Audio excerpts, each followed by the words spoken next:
Good afternoon, dear friends, and welcome to the 7th version of the Delphi Economic Forum, specifically to our panel on cybersecurity. And I'm Vagelis Papakonstantinou. I'm a professor of law at the Faculty of Law of the University of Brussels, and our panel's title is, I would say, a self-serving one, because it asks us to consider why does cybersecurity matter more than ever. In this way, perhaps taking the question of this panel as a given.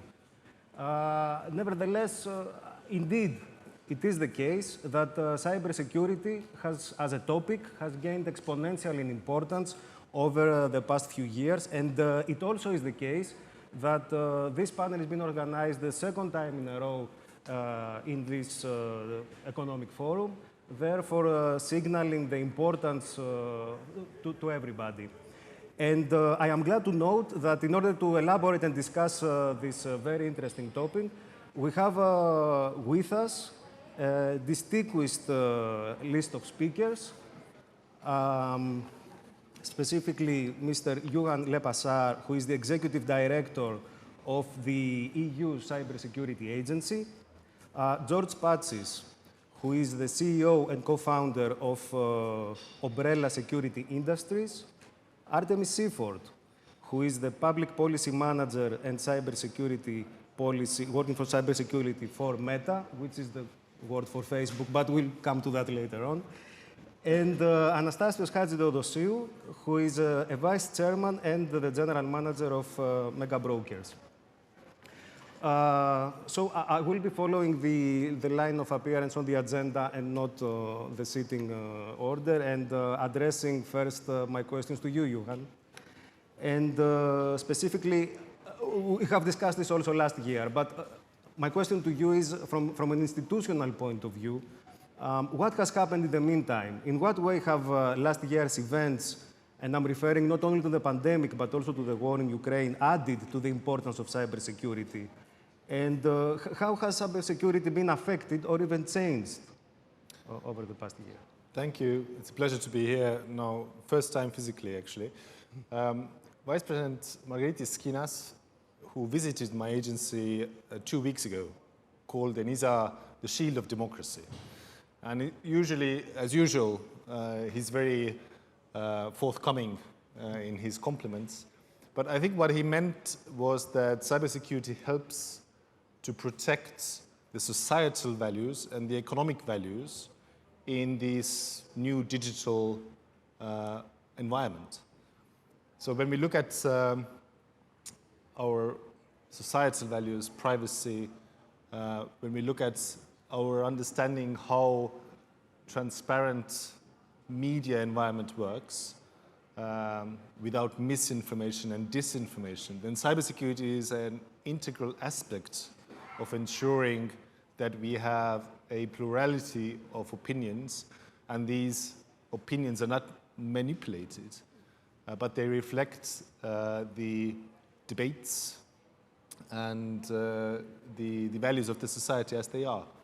And of course, when we come to economic values, we see that the majority of our economies are service-based economies, where intellectual property plays a very important part. So protecting the data, protecting the information that makes the production valuable is essential. So, of course, cybersecurity mattered before in these facets where we are now.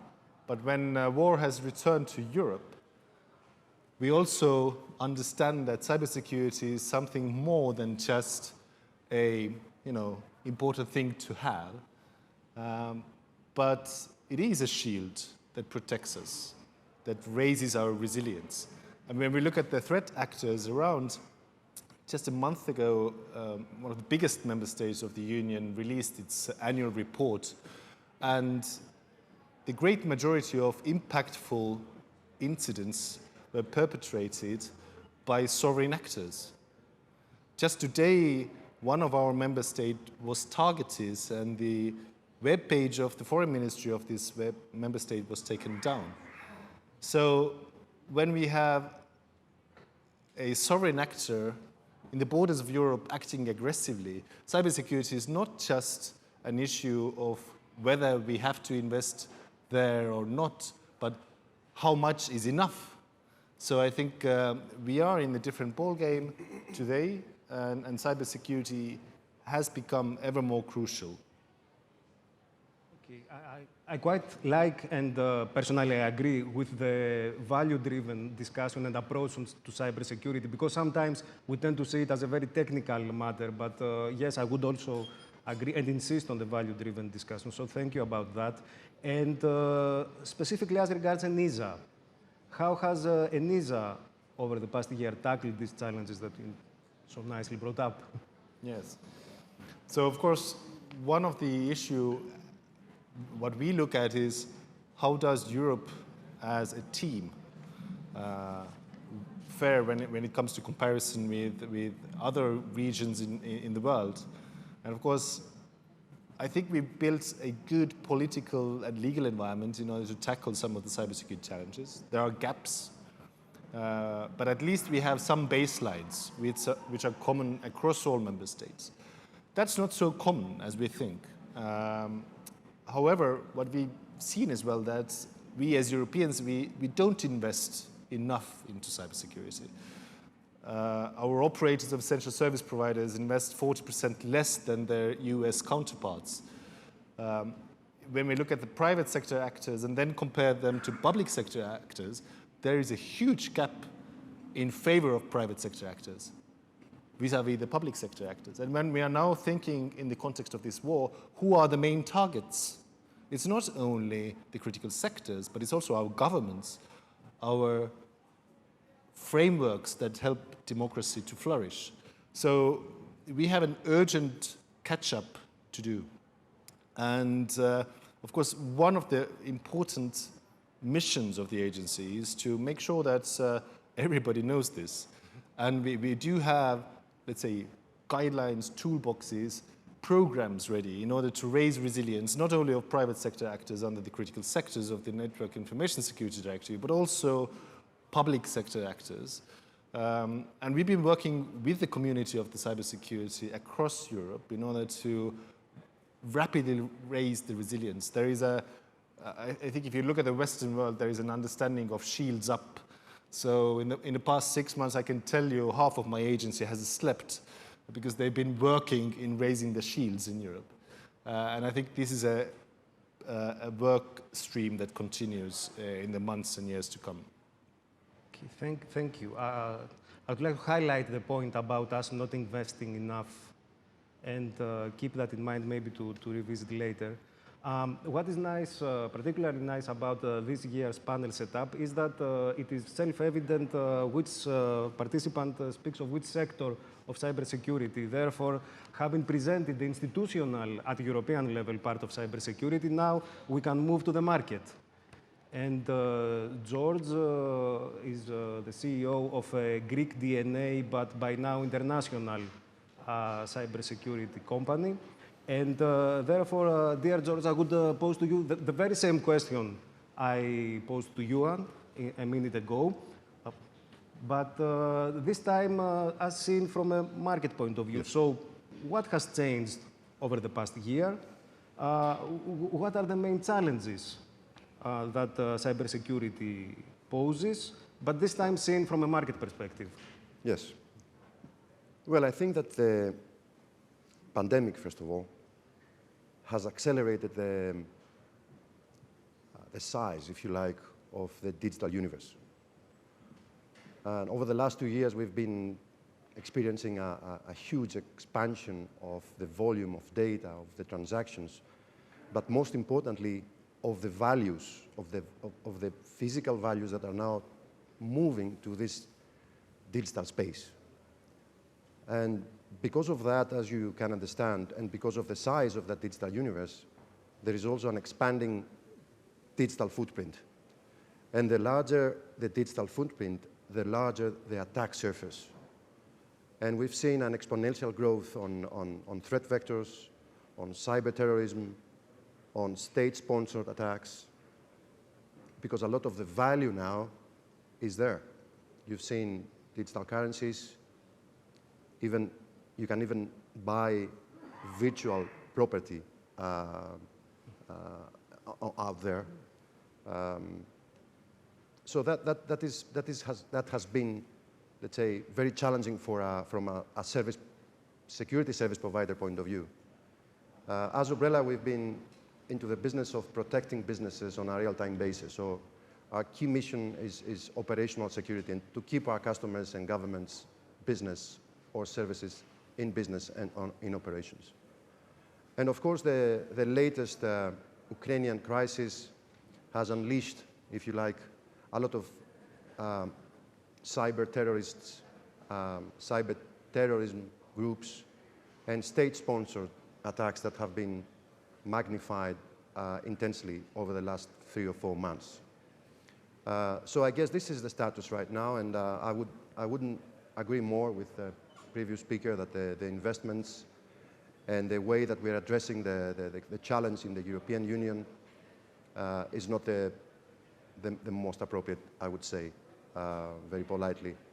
It's not the same in the US market. It's not the same in other various regions.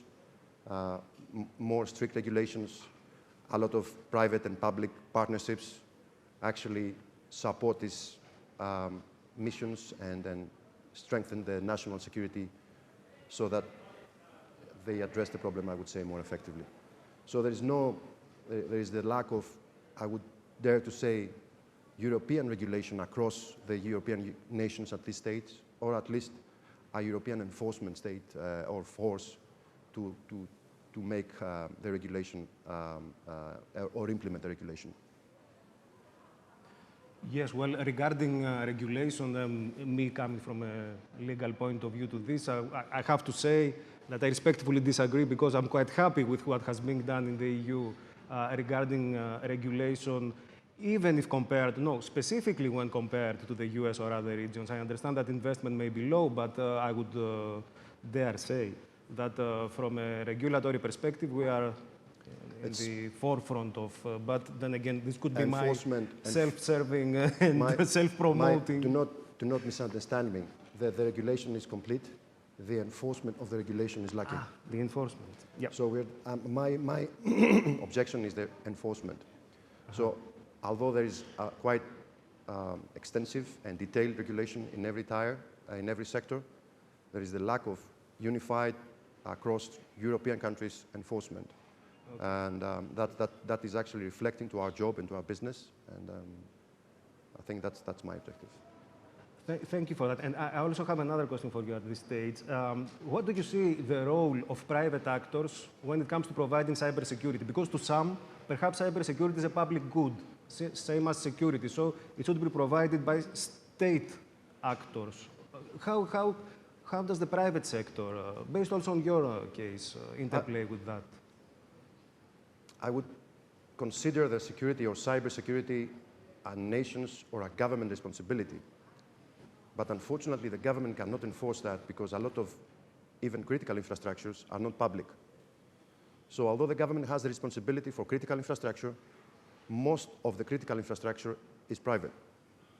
So public and private cooperative models are essential to protect critical infrastructure. I think number one is, of course, the information exchange. When we started providing the services 10 years ago from Athens or from Greece, now from London and from Germany and from the Middle East, we haven't seen any authority coming and approaching Obrela for signing a memorandum of understanding for sensitive information exchange. This is essential, critical, and most important in US.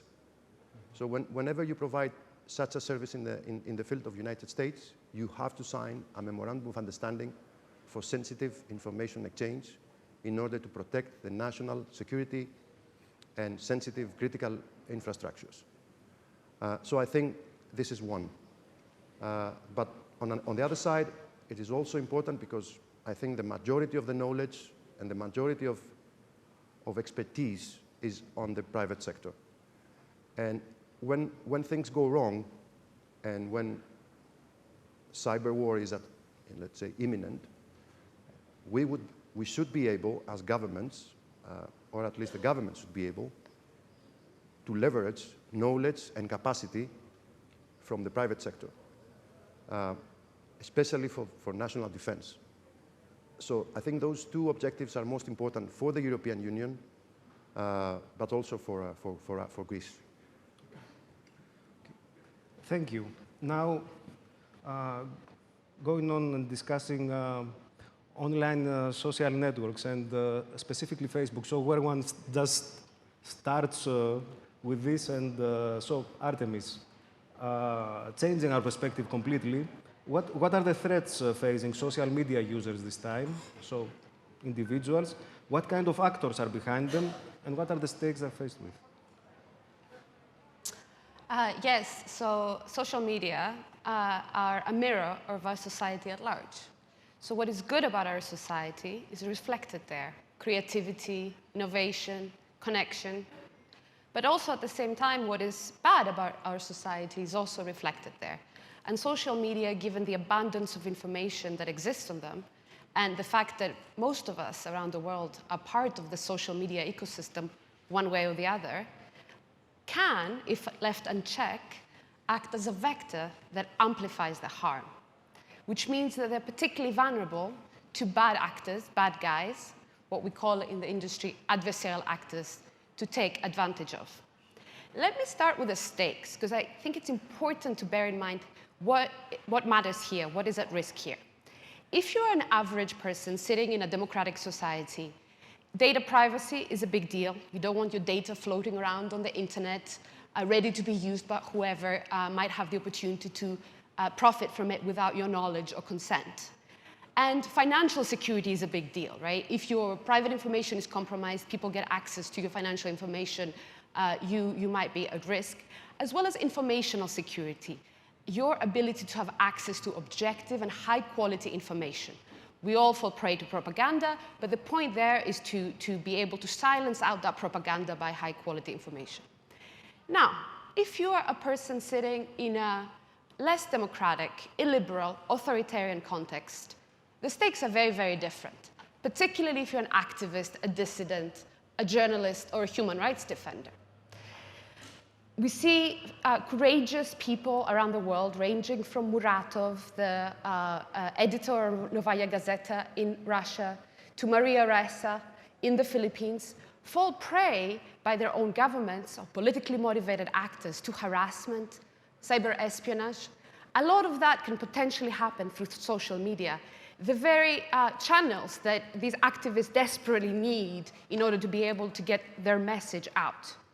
And if you're sitting in Kabul in the late summer of 2021, social media can become a matter of life and death, because the advancing Taliban, as we saw, use social media information through taking over physical devices to find out who was a collaborator with the Ghani regime and with the Americans in order to retaliate against them. So the stakes range enormously and can be horrific, right? Now, the actors, as was mentioned previously, what concerns me most as sitting in security policy at Meta are oftentimes state-linked actors. So state-linked actors are at their worst when they target their own citizens. And we see this all over the world, ranging from Latin America to Central Asia, Iran, Russia, now obviously all the way to Vietnam and the Philippines. And there, the tactics that we see range from cyber espionage, collecting information, creating fake profiles to engage with people under fake auspices online, all the way to sending malware, ransomware, taking over devices. At the same time, the very same actors control the epistemic space by launching what we call influence operations.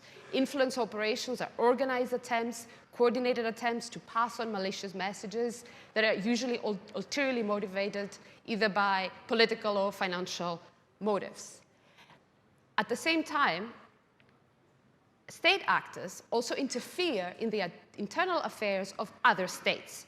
The most famous example historically has been the Internet Research Agency interference in the US election. However, this is a pervasive tactic around the world. Let me give you some recent examples from the situation in Ukraine. We recently took down an account related to the Belarusian KGB that was trying to sow discourse within domestic Polish political conversation, by encouraging the Polish people to stand up against their own government and organize demonstrations. That was happening from Belarus. We see Russia engaged in Africa using advanced artificial intelligence technology known as generative artificial networks that has the power to produce content and information as well as photographs automatically, giving huge potential for scale in order to introduce conversation and get local media to produce content that is supportive of Russia.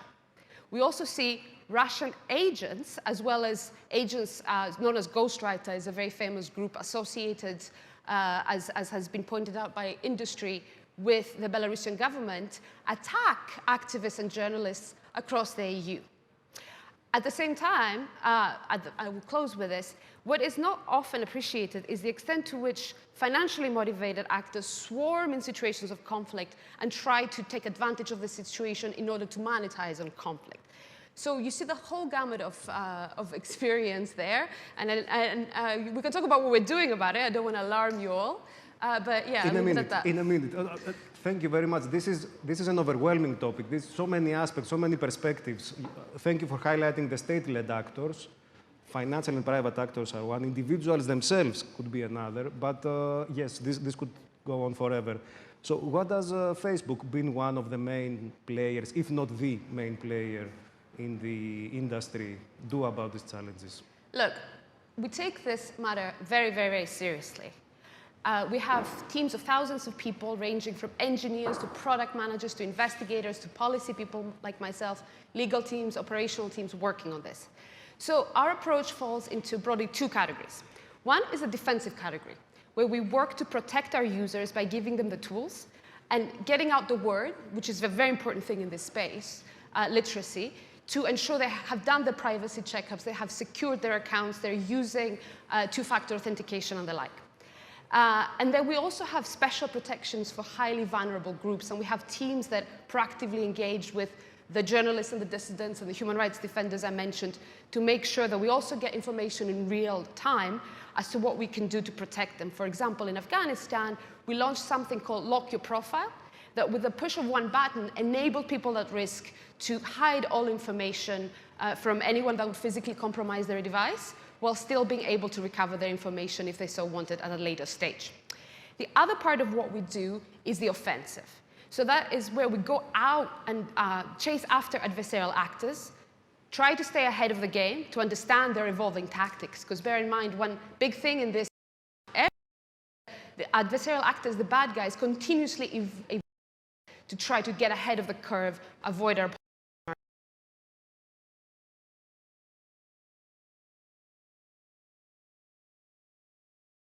monitoring this sort of activity. We have built pretty sophisticated policies on the back of that. Our most famous is probably influence operations, where we have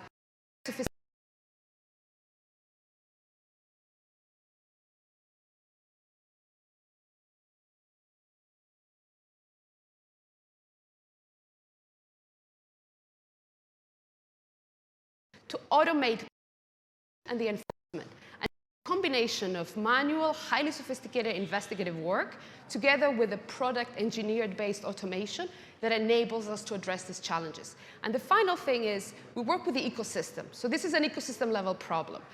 We work with law enforcement. We work with academics and researchers to help them get the word out. We work with all sorts of partners.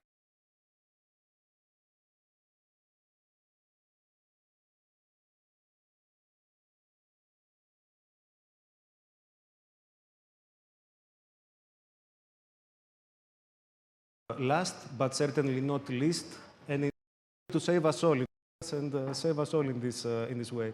Therefore, Tassos, please tell us, in what way do cybersecurity risks affect businesses? You consider this a business risk, or you believe that it could affect individuals as well? Good afternoon, Vagelis, and good afternoon, esteemed guests and speakers. For sure, it's both an individual and a business matter, but in terms of businesses, I think we need to specify that it is not only an IT risk, but is also a business risk. In the same way that business cannot operate the next day if the building was damaged by a fire, in the same way, the company cannot operate if it is hacked. So we need to approach it as a business risk and not only as an IT risk. Then there are some reputational aspects to consider. We have all felt that when a company is damaged from a fire, we feel we need to support them, we buy their products to support the recovery. But what happens when we hear that the company was hacked, our data are stolen and leaked to the web? Will we feel the same sympathy? I think the answer is obvious. And then there are the important corporate information, such as patents, commercial agreements, pricing methods. What happens if these data are leaked to the web? Will this company lose its competitive advantage? So in terms of individuals, they may not face the corporate matters, but they get, again, spam emails, they get phishing emails, and they get their computers locked and ask for money to be unlocked. Another aspect is when a founder's name is strongly connected to the company, and the company gets hacked, the founder's name also gets affected. So the company will need to perform a PR campaign both for the founder and for the company. And lastly, we have the smart devices and the smart cars that use Internet of Things. And we haven't really seen what happens if these get hacked. Okay. This is a lot of challenges. And what do you think, what's your perspective while insuring cyber risks? This is, of course, a new field of cyber insurance. And do you have any specific recommendations how best to address these issues? Well, the challenges that insurers face to underwrite that business are the same challenges that business owners face. An insurer that wants to price earthquake, they know how to do it. They will see what's the seismic activity of the area, what's the seismic regulation that the building was built, and when was the last earthquake in that area. Because we know from statistics, if we had an earthquake yesterday in one area, most probably we will not have a big earthquake in the same area tomorrow. So these are basic underwriting principles which apply to earthquake and many insurance lines, but do not apply in cyber. It does not really matter if the company is in Athens, in Thessaloniki, or in Ukraine. They all can get hacked. It doesn't matter if there was a hacking last week. They can get hacked next week. And actually, if the hackers know a window, they will attack again next week to steal more data.